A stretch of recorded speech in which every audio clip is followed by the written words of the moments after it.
everyone, I am Veronica and I'm one of your discussion leaders this week. I'm just in my room right now and it's super windy outside, so I don't know if you guys can hear that, but I'm really sorry if you can.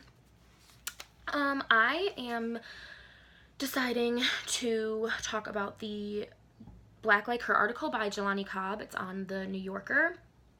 And this article discusses Rachel Dolezal, but also kind of just discusses race and cultural appropriation and what it means to be Black or African American in a cultural sense, I guess. So it starts off by talking about Rachel Dolezal, who is a white woman who is living her life as a self-proclaimed Black woman. She was the president of the NAACP and a professor of African Studies at a university. She has now resigned from both positions because of the fact that it came out that she's actually a white woman. Her parents released her birth certificate, I believe, and it showed that she is not of any African American descent, Black descent, anything like that. And they discuss Rachel Dolezal as an example of other white people who appropriate Black culture, or just how Black people appropriate Black culture in general. Some of the other examples that they used in this article were John Mayer, Iggy Azalea, and Chet Hayes, who is Tom Hanks' son. All three of them kind of partake in different elements of cultural appropriation, whether it be saying or wanting to say the N-word, different clothing, style of music. All three of these were discussed in this article specifically. And a quote that I really enjoyed and I thought was really interesting from this article was right under that example, and it says, "Among African Americans, there is a particular contempt rooted in the understanding that Black culture was formed in a crucible of degradation for what Norman Mailer hailed as the white Negro. Whatever elements of beauty or cool, what other truth or marketable lies there are that we associate with Blackness, they are ultimately the product of a community's quest to be recognized as human in a society that is only ambivalently willing to see it as such, and it is this root that cannot be assimilated." So I thought this was a really interesting quote, and the whole paragraph actually I think is very interesting because it talks about how white people specifically will take a culture and, you know, pick out the elements that are positive or accepted or cool or trendy, whether it be music, fashion, beauty, just speech, anything like that. And they use it to their advantage, whether it be in their career, their success, anything like that. But they can take a step back and also, I guess, act more on their whiteness when this no longer becomes an advantage to them, whereas Black people cannot do this because it is who they are, it's in their skin color, it's in their ancestry, it's in their culture, it's in everything. They don't have the option to not take part in it, I guess. Or I guess they can, but they can't not be Black anymore. Whereas like white people can act this way, but then they can say, "Oh, no, I'm done," and, you know, act more on their whiteness as another advantage to them. And it also says later down in this paragraph, "The surest evidence of white superiority is the capacity to exceed Blacks, even at being Black." And this just kind of ties it all together.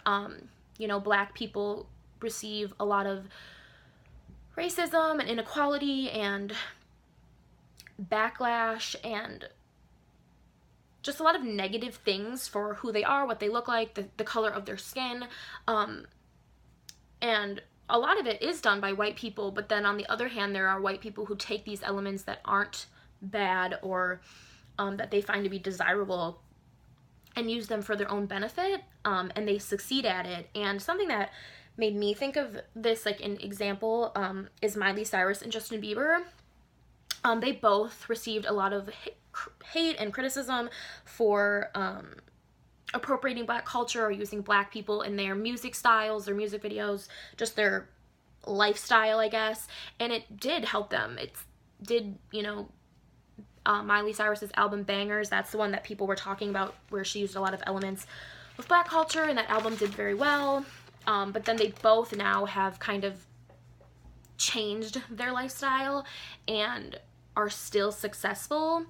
And I read somewhere a while ago, they were comparing Miley Cyrus and Justin Bieber, and they talked about Bobby Brown, who was I guess still is, and a singer from the 90s, I think, 80s, 90s, but how he was doing very similar things, the music style, there was a lot of drugs, there was a lot of alcohol, there was a lot of partying, the same things that Justin Bieber and Miley Cyrus were doing, but he was, very publicly criticized, and just like his lifestyle. And it's very interesting to me that this was brought up in the article. Those were my own personal examples that I thought of from reading this, but the whole notion of white people are better at being Black than Black people is something that I've seen, and it is true, and I think it's something that we can't really argue, and I just think that really shows like how much power white people do have in our society.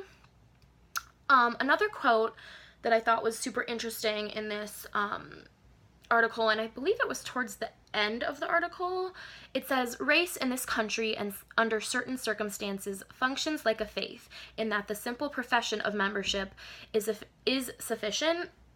And this is exactly what Rachel Dolezal was doing, and that's what they discussed. As long as you sort of look Black because of the color of your skin and how varied it can be just within being Black, people will believe you. And that's exactly what Rachel Dolezal did. She was a little tan, and she partook in traditionally African hairstyles, and people believed her. No one guessed otherwise. And I think reading that, it just shows that other people can do the same. It doesn't necessarily have to be Black culture. It can be any culture. So I just thought that the article had a lot of different interesting points on cultural appropriation and what it means to be in a certain culture or be a certain race, and how white people, can take these elements and just kind of, put it on themselves and make it work for them, which is obviously very problematic, which kind of leads me to my question. And it's kind of two of them, but you don't have to answer both of them individually.